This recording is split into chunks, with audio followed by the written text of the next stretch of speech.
The sewing pros use this presser foot in order to get invisible hems. I like professional results. How about you?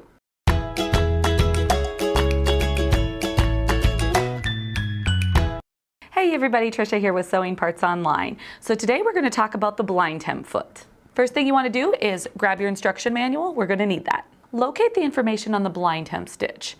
It's going to look almost like a little heartbeat.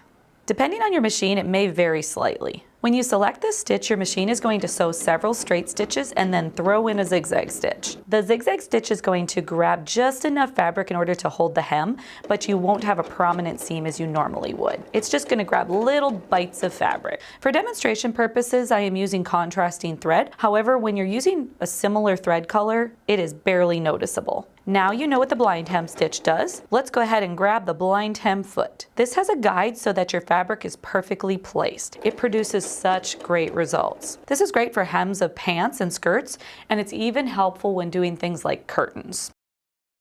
Please take a moment to like and subscribe. That way you'll get notified of any future video that we have. Here are a few different styles. These two are known as adjustable blind hem feet, whereas this one is just a blind hem foot. The reason adjustable is thrown in the name is because the guide is adjustable or movable, right? This one has a stationary guide. These two are snap-on options, where this one is a screw-on. You may need to play around with your machine settings in order for the zigzag stitch to grab exactly where you're wanting it to. Availability will vary depending on your machine's make and model. Comment below. Let me know if you've used this blind hem foot. And if not, have you used the blind stitch on your machine? We have another video on the blind hem foot. Make sure you check it out. I'll include it at the end of this video. So let's prepare your fabric. With the right side facing down, fold the raw edge in towards you.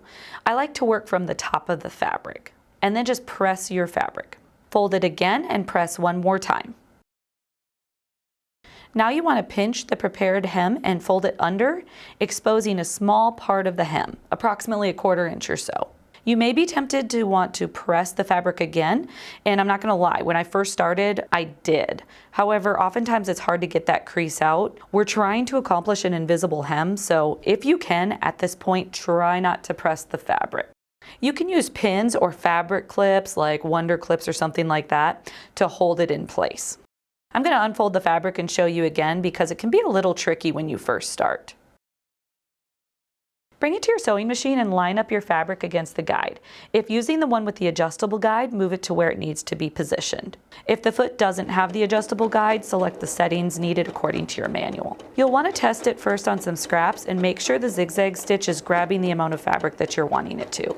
Also, the length of the stitch can be changed. For example, here I have a stitch length set to 2 millimeters and here 3 millimeters. See how a simple adjustment can make such a big difference? After you finish sewing, just fold the hem back and press one last time. The hem on those pants are going to look so good. Until next time, happy sewing, everybody!